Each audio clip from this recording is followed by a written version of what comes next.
अगले वक्ता के रूप में कम समय में देखिए बहुत अच्छी बात कही जा सकती है, तो मैं निवेदन करूंगा क्योंकि वक्ताओं की सूची ज्यादा है, लिस्ट ज्यादा है, 10-10 मिनट 12-12 मिनट बहुत है ना, ज्यादा है 8-10 मिनट बहुत है, इससे ज्यादा नहीं, क्योंकि 1 घंटे में 6 लोग जाएंगे, क्योंकि 2 घंटे का ही हमारे पास समय बचा है। तो इसके बाद में आपके बीच में लखनऊ से चलकर आए नेशनल जनमत के वरिष्ठ पत्रकार नीरज भाई पटेल जी को बुलाना चाहता हूं और उनका ओजस्वी भाषण सुनिए और वो देश में बदलाव चाहते हैं। जी नीरज भाई।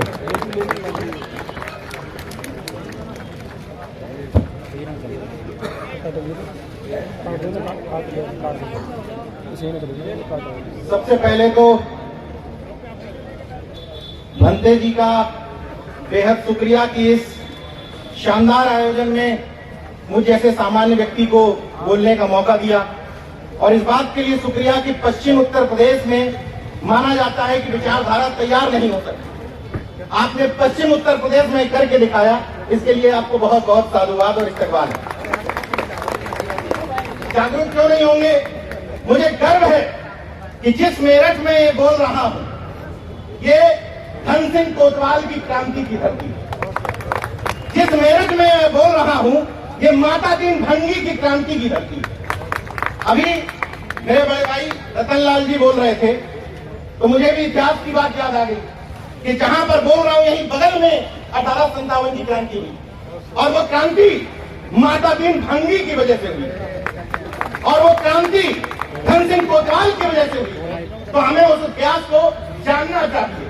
ये मैदान इस बात का गवाह है कि हमारे इतिहास को दबाने की कोशिश की गई। तुम्हारा शिवाजी महान कैसे? तो उनके साथ एक जोड़ दिया गया कि दादाजी कोणदेव की वजह से महान, जबकि दादाजी कोणदेव का शिवाजी के जीवन में कोई योगदान नहीं। तुम्हारा चंद्रगुप्त मौर्य महान कैसे? तो जोड़ दिया एक चाणक्य नाम का कैरेक्टर, जबकि इतिहास में चाणक्य का कोई उल्लेख नहीं। कोई विदेशी जितने भी इतिहासकार हैं उन्होंने कहीं उल्लेख नहीं किया। तुम्हारा कबीर इतना महान कैसे? तो जिन मनुवादियों को कबीर का जन्म नहीं पता कि कब हुआ था, वो बताते हैं कि विधवा ब्राह्मणी के गर्भ से हुआ था। जन्म की तिथि नहीं पता, विधवा ब्राह्मणी के गर्भ से हुआ था ये पता है। इसलिए इतिहास को चुस्त दुरुस्त करने की जरूरत है, और साथ ही साथ ये मेरठ वो धरती है जहां कभी सर छोटू राम की विचारधारा की वजह से चौधरी चरण सिंह और भारतीय किसान यूनियन के लोगों ने कभी नफरतवादी राजनीति को, इशारों में समझिएगा, नफरतवादी एजेंडे को यहां पनपने नहीं दिया था।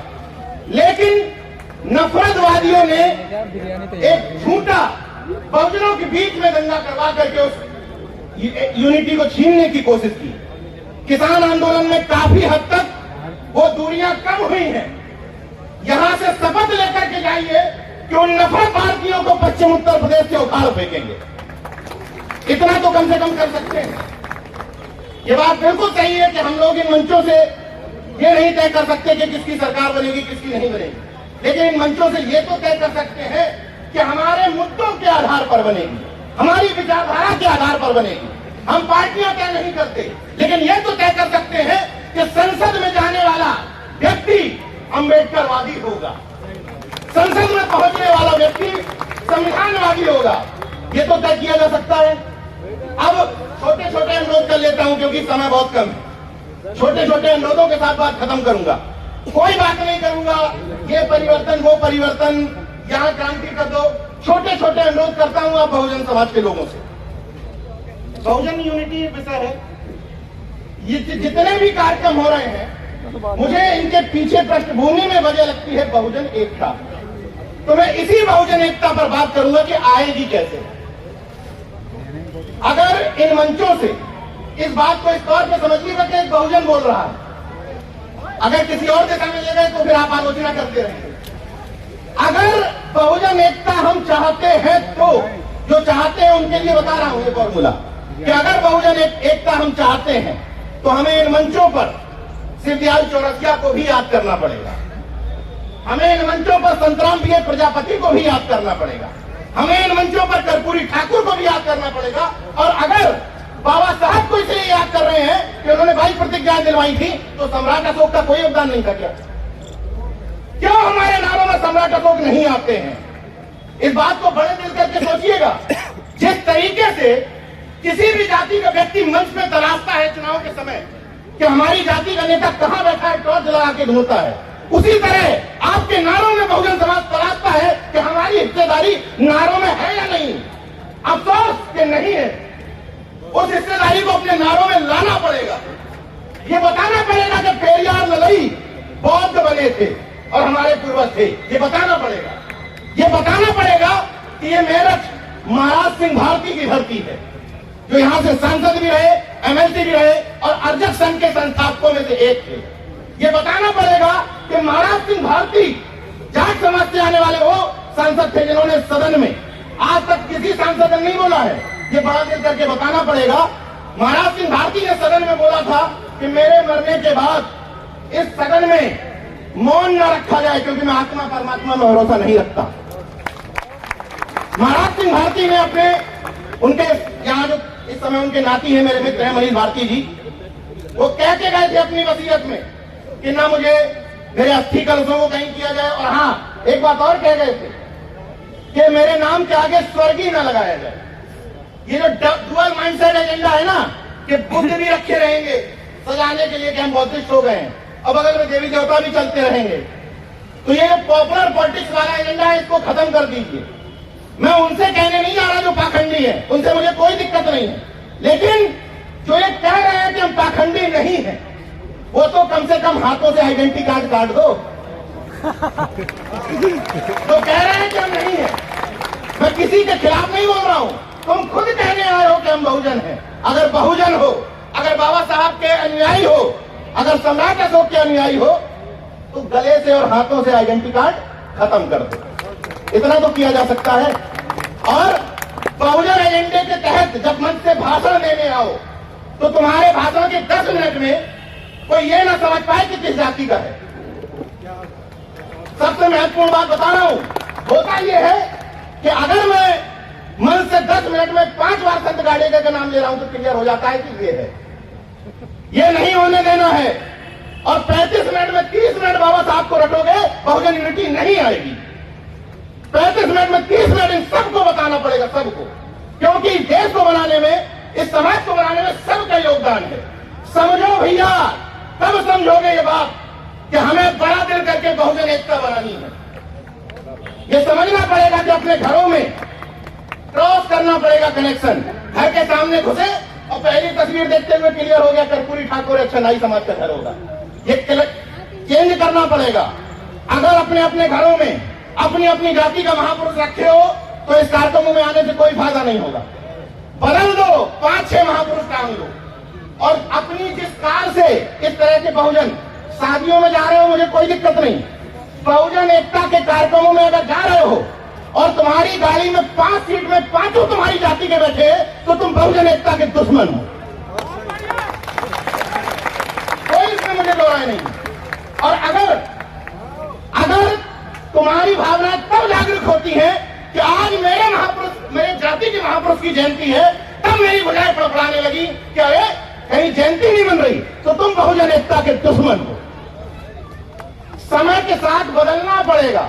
जो पहले फेज का जागरूक है, पहले फेज का, मान लिया कि जाति के नाम पे तुम जागरूक हुए हो, लेकिन कब तक? 1 साल छूट दे दी, जाति के नाम पे जागरूक रहो।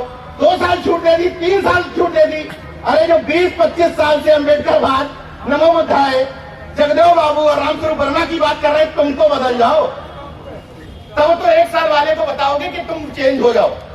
25 बताइए, ओबीसी तो मूर्ख था। तो जो होशियार थे, जो 30 साल पहले बाबा साहब को समझ गए थे, वो खटीक में ट्रांसफर क्यों नहीं कर पाए अम्बेडकरवाद? वो पासियों में ट्रांसफर क्यों नहीं कर पाए अम्बेडकरवाद? हमारी गलती, हम तो मूर्ख थे, हम तो कावड़ हो रहे थे। महत्वपूर्ण सवाल है ये। इसलिए मेरे जैसे व्यक्ति को भी आरएसएस ट्राई करती है, मेरे जैसे व्यक्ति को जो सब कुछ स्पष्ट है कि वह गूगल पे नाम डालिए नीरज भाई पटेल, सब कुछ स्पष्ट हो जाएगा कि क्या हूं। मेरे जैसे व्यक्ति को आरएसएस ट्राई करती है और आप अपने घर के बगल के व्यक्ति को ट्राई नहीं मारते। अरे छोड़ो यार, वो तो पाखंडी है। ट्राई मारिए, ट्राई। जितने भी आपके आस पड़ोस लोग रह रहे हैं, बिना ये सोचे हुए कि फलाना तो ये है, ट्राई मारिए, मैं चुनौती दे रहा हूं कि जिन समाजों को आप पाखंडी कहते हैं, उन्हीं समाजों से मैं हजारों अम्बेडकरवादी तैयार कर सकता हूं। मेरा चैलेंज है ये। बहुत बढ़िया। और ये कार्यक्रम इस बात का गवाह है।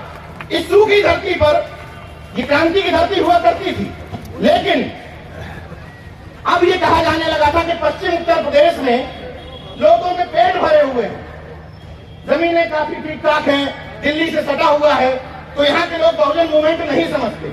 सोचिए कि एक व्यक्ति अभी कुछ दिन पहले लखनऊ में कार्यक्रम करने के बाद 3 महीने से यही डेरा डाल दिया, तो भंते सुमित रतन जैसा एक व्यक्ति सीमित संसाधनों के साथ इतना बड़ा आयोजन कर सकता है, तो आप तो यही के हो, आप क्या नहीं कर सकते। तो भंते जी को अगली बार, अभी आप दूसरे जगह का व्यक्ति आपको बुलाया, आइए हम कार्यक्रम करेंगे आपके पूर्वजों का। अगली बार आप कार्यक्रम करिएगा और इनको बुलाइए कि चाहिए हम कार्यक्रम कर रहे हैं और आपको इस मंच पर, तब इन कार्यक्रमों की सार्थकता होगी। और एक अंतिम बात के साथ बात खत्म कर दूंगा, क्योंकि बहुत सीनियर लोग बैठे हुए हैं। एक और समस्या है सामाजिक संगठनों के साथ, हम ही हैं। मेरा अनुरोध यह है कि जितने भी सामाजिक संगठन के पुरोधा है वो ये सोचे कि हम ही हैं।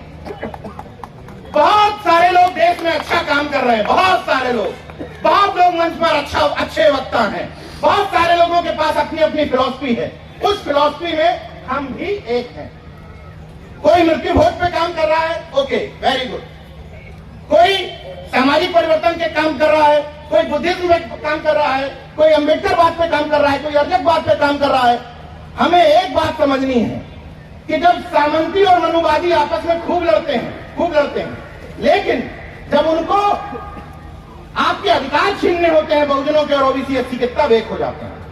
तो मैं आपसे ये अनुरोध करने आया हूं कि आपस में खूब झगड़ा कर लो, नाली का, खड़ंजा का, सब खूब झगड़ा कर लो, लेकिन जब मंच सजा हो जातिवाद जनगणना को लेकर, जब मंच सजा हो प्रमोशन में रिजर्वेशन को लेकर, जब मंच सजा हो स्कूलों के लिए, विद्यालय के लिए, आरक्षण के लिए, तो भले ही तुम्हारा विरोधी कार्यक्रम कर रहा हो, चुपचाप जाकर के बैठ जाओ,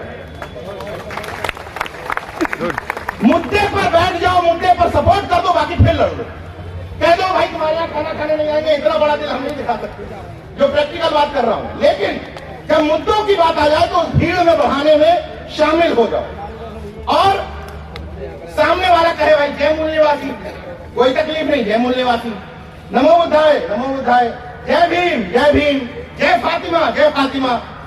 क्या दिक्कत है कि सामने वाला क्या कर रहा है? कोई जरूरी है कि हमारा संगठन, हमारा बैनर, हमारा नारा तभी देश बाबा साहब का या बुद्धिस्ट देश बनेगा? एजेंडा ये होना चाहिए कि तुम कुछ भी सामने से बोलोगे जो हमारी बहुजन एकता में शरीक होगा, हम वो इस तरफ से बोल देंगे।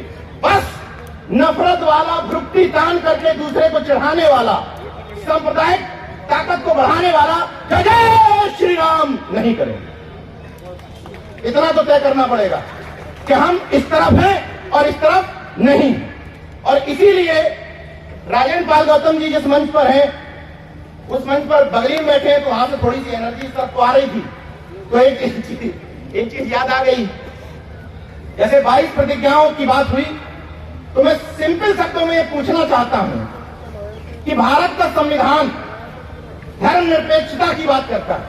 उसका मतलब यह है कि किसी को शिवलिंग में भरोसा है, तुम्हारी इच्छा, कोई दिक्कत नहीं हमें। किसी को मस्जिद में भरोसा है, किसी को क्रिश्चियनिटी में भरोसा है, कोई दिक्कत नहीं। किसी को बुद्धिज्म पे भरोसा है, वही भारत का संविधान हमारे जैसे लोगों को ये इजाजत देता है कि इसमें तकलीफ कर रहे हैं कि हम कह रहे हैं कि मैं ब्रह्मा विष्णु महेश को ईश्वर नहीं मानता। नहीं मानता तो नहीं मानता यार, जबरदस्ती बनवा लोगे क्या? ये तो हमारे व्यक्तिगत विषय है ना, ये तो हमारा निजी विषय है कि हम नहीं मानते, नहीं मानते तो नहीं मानते। उसी तरीके से अभी एक आया कि वो ताड़न का शब्द बदल दिया, खत्म कर रहा हूं। तो हम सब लोगों को उसी ताड़न का अर्थ जो इन्होंने बताया है, उसी ताड़न का अर्थ हम लोगों को भी लागू करते हुए कहना है कि सामंती, मनुवादी और चुटियाधारी ये सब ताड़न के अधिकारी है। ताड़न का अर्थ क्या है? बस हम शिक्षा की बात कर रहे हैं, संवैधानिक लोग, हम लोग संवैधानिक लोग हैं, हम लोग शिक्षा की ही बात कर रहे हैं। तो शिक्षा देना जरूरी है कि नहीं? तुम हमको क्यों दोगे, तुम हमसे बदले में भी लो। इन्हीं शब्दों के साथ बात खत्म करता हूं। नाक छोटी कर लीजिए, दिल बड़ा कर लीजिए, मुद्दों पर एकजुट हो जाइए, यूनिटी को बढ़ाने के लिए क्रॉस कनेक्शन करिए, अंतरजातीय विवाह करिए। जिस तरीके से शिवाजी की मां जीजाबाई और उनके पिता शाहजी भोसले का अंतरजातीय विवाह हुआ था, तो शिवाजी जैसी संतान पैदा हुई थी। तो अगर अंतरजातीय विवाह करोगे, बहुजन एकता बनेगी और परम प्रतापी संतान भी जन्म लेगी। अपनी अंतिम शब्दों के साथ बात खत्म करूंगा। बंते जी के शब्द चुराते हुए उनके मुंह से बोल देता, अपने मुंह से बोल रहा हूं उनके शब्द, कि अभी तो परिंदे शुमार करना है, फिर हम बताएंगे कि किस किस पे वार करना है। अभी तो परिंदे शुमार करना है, फिर हम बताएंगे कि किस किस पे वार करना है। बड़ा गुरूर है सामंतियों तुझे, मगर हल्का से नहीं हम बुद्धिवादियों को भी ये है कि दरिया को पार करना है। जय विज्ञान, जय संविधान, नमो बुद्धाय, जय भीम, जय अजब, इनकलाब जिंदाबाद, उल गुलाम जिंदाबाद।